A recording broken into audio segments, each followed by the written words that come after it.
Assalamualaikum warahmatullahi wabarakatuh. Perkenalkan, Hey, let's go. pada kesempatan kali ini saya akan membahas tentang pemetaan jumlah kasus angka kesakitan DBD per 100.000 penduduk Provinsi Jawa Timur tahun 2025. Pertama, latar belakang. Demam berdarah denggi merupakan penyakit menular yang masih menjadi masalah kesehatan masyarakat di Indonesia, terutama di wilayah tropis seperti Provinsi Jawa Timur. Penyakit ini ditularkan oleh nyamuk Aedes aegypti dan Aedes albopictus dengan tingkat penyebaran yang dipengaruhi oleh kondisi lingkungan, perilaku masyarakat, kepadatan penduduk, serta akses pelayanan kesehatan.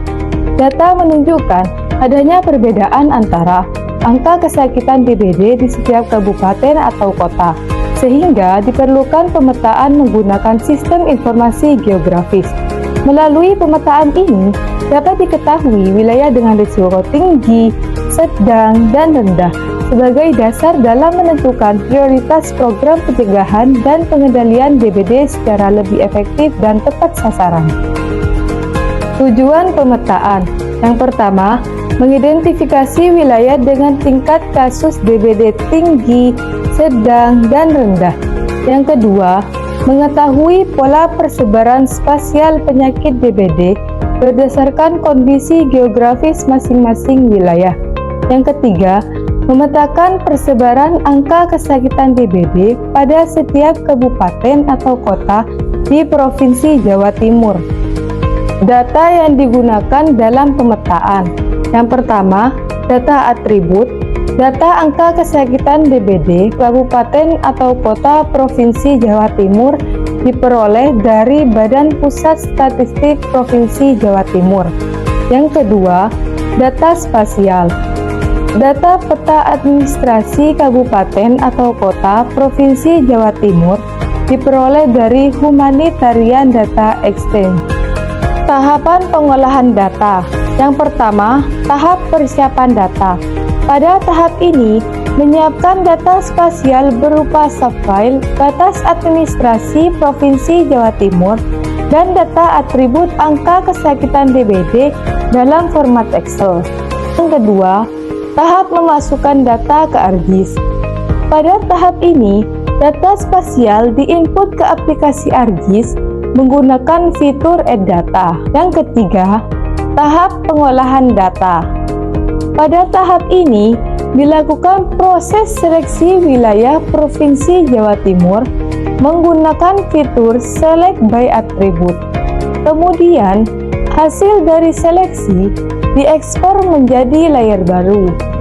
Label nama kabupaten atau kota ditampilkan agar setiap wilayah dapat dikenali dengan jelas.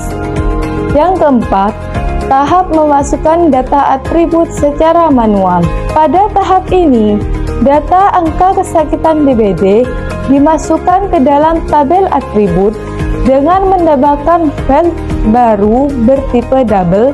Nilai untuk setiap kabupaten atau kota diinput sesuai data yang telah disiapkan di Excel, sehingga setiap wilayah memiliki informasi angka kesakitan DBD.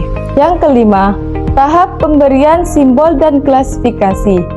Tahap ini dilakukan menggunakan menu simbologi dengan memilih metode Graduated Color untuk mengelompokkan angka kesakitan DBD ke dalam beberapa kelas. Gradasi warna digunakan untuk menunjukkan tingkat kasus. Yang keenam, tahap pembuatan tata letak peta. Pada tahap ini, melengkapi komponen peta seperti judul, legenda, skala, arah mata angin, sistem proyeksi, dan sumber data, sehingga menghasilkan peta koroplet yang informatif.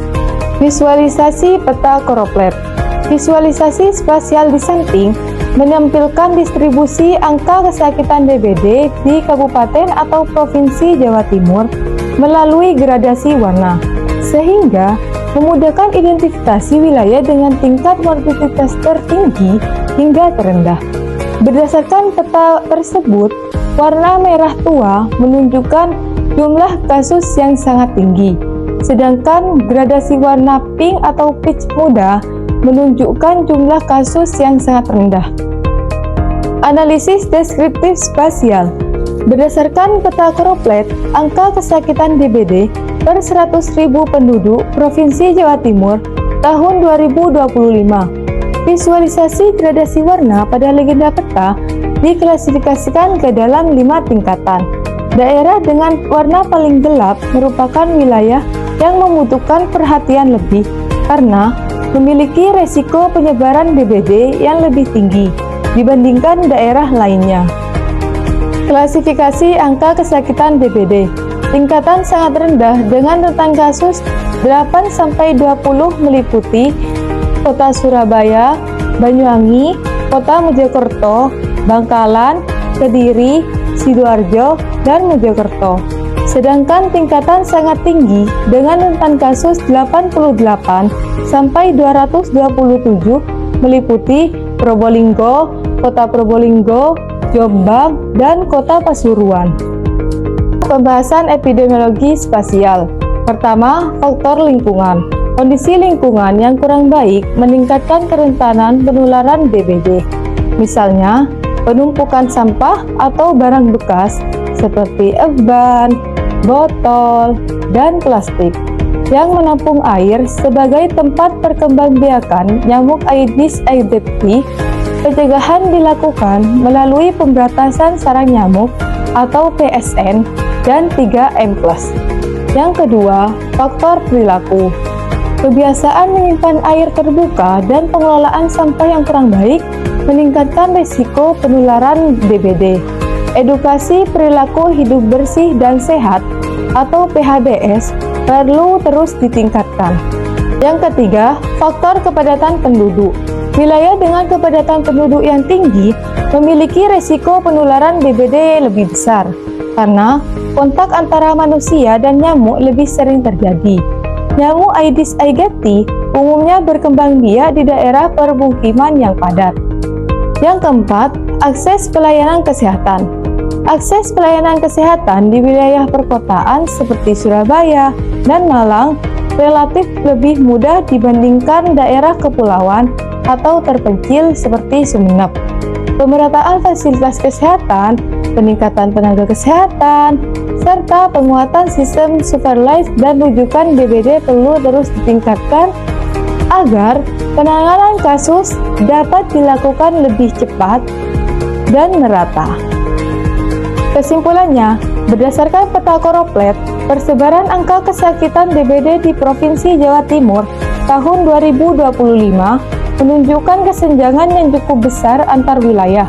Wilayah dengan kategori sangat tinggi meliputi Kota Pasuruan, Jombang, Kota Probolinggo, dan Kabupaten Probolinggo. Dengan Kota Pasuruan mencatat angka kesakitan tertinggi sebesar 226,5 per 100.000 penduduk. Tingginya angka kesakitan dipengaruhi oleh kondisi lingkungan, perilaku masyarakat, dan kepadatan penduduk. Oleh karena itu, wilayah kategori sangat tinggi perlu menjadi prioritas utama dalam pelaksanaan intervensi dan pengendalian DBD secara intensif dan menekan penyebaran penyakit. Selanjutnya, saran yang pertama, prioritaskan intervensi di wilayah dengan angka kesakitan DBD tinggi. Yang kedua, perkuat pelaksanaan PSN melalui gerakan 3M+ secara rutin untuk menghilangkan tempat perkembangbiakan nyamuk. Yang ketiga, tingkatkan edukasi PHBS agar masyarakat aktif menjaga kebersihan lingkungan dan mengelola tempat penampungan air. Yang keempat, optimalkan supervise epidemiologi, pemerataan fasilitas kesehatan, dan sistem rujukan untuk mendukung deteksi dini serta penanganan kasus DBD secara cepat. Sekian presentasi dari saya, kurang lebihnya mohon maaf. Wassalamualaikum warahmatullahi wabarakatuh.